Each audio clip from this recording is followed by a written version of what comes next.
Hey everyone, Matt here from Docs Running, and today we're going to do a comparison review of the New Balance Fuel Cell SC Trainer version 3 and the New Balance Fresh Foam X Balos version 1. Now the reason I'm comparing these is, on paper, these are actually really similar stack heights, exactly the same weights, which I'll talk about in just a second, but that's where the similarities end. How they ride, how they function, how they fit, fairly different. So this review is for those of you that are interested in either one of these or both these shoes to help you figure out which one might work better for you, if at all. So let's start with the specs first of these two Super S trainers.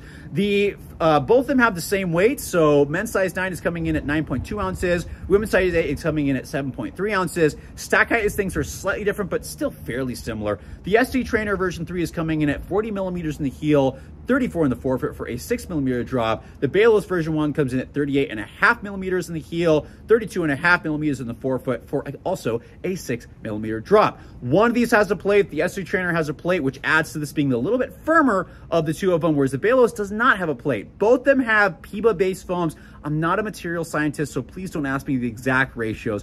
But like many shoes, they're starting to feature blends that really change things. But despite that, these could not ride or feel more different. Now, the plate in the SC Trainer does make this the stiffer of the two of these. There is no flexibility to this sole. If you have some toe mobility issues like hallux rigidus, the SC Trainer actually might be a really good shoe for you. It's got a great rocker from heel to toe. There is no flexibility. Forefoot transition is fairly good. The Balos actually does have some flexibility. So if that's something you want in a maximal stack height shoe with a good amount of resiliency and bounce, Balos is going to be the better one. But in terms of how they feel, like I said, slightly firmer, slightly softer. This one is the bouncier one so far. The Balos, I found this shoe, the SC Trainer, to be on the firmer end. I got my pair at a recent running warehouse stint, and Yuan and I wore it at the same time, and we're comparing notes, and we go like, wow, this is really firm for what I would expect this shoe to be. It does break in, and you do get a little bit more bounce, but if you want the little more stable of the two of them, because the sidewalls are excellent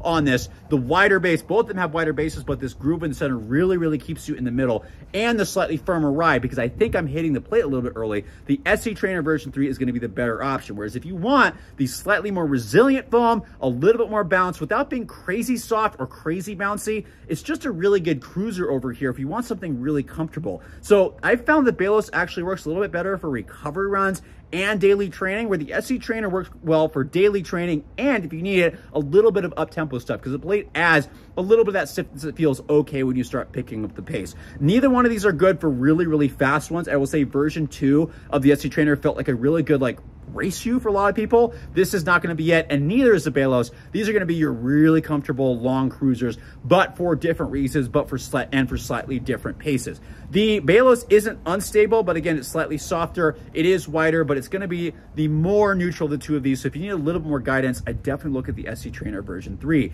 terms of the fit, also really different. So the SC Trainer version 3 features a more normal width fit with a tapered toe box, which is very noticeable. So if you notice that and you don't like that, you might want to consider a half size up, but the volume is fairly normal. A lot of New Balance shoes have had very low volume recently. This, you have a little bit of wiggle room up and down with, as always, a decently stiff heel counter, maybe more moderately flexible, but be careful that if you have sensitivities. Whereas the Balos fits on the wider end. This is kind of what I would expect for New Balance, but New Balance hasn't had for a long time. So wider fit, but the volume is really low. So it actually almost made the shoe feel short until it broke in. So if you like width and you don't need wiggle room up and down, the Balos is going to be the better one for you. Similar, slightly stiffer heel counter over here, so just be a little cautious if you don't like that, but if you do, it holds the heel really well.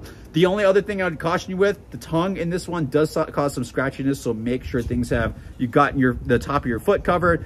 SC Trainer didn't have that issue at all. So very different shoes, really nice rockers on both sides, a little more flexible, a little bit more easy, a little bit firmer, a little bit more aggressive, but still both training shoes with slightly different versatilities and uses depending on where you want to go. So as always, I hope this helped you make a decision if you were ever interested in the first place. As always, please let me know if you agree or disagree in the comments below. I want to know what you're thinking. I want to know what other people are experiencing. Like I said, Ioana and I had very similar experiences initially, and then afterwards, he thought it was much more bouncy. I thought it was only slightly bouncy. So just curious to know what other people are thinking if they tried it. And last but not least, as always, hope this stuff helps.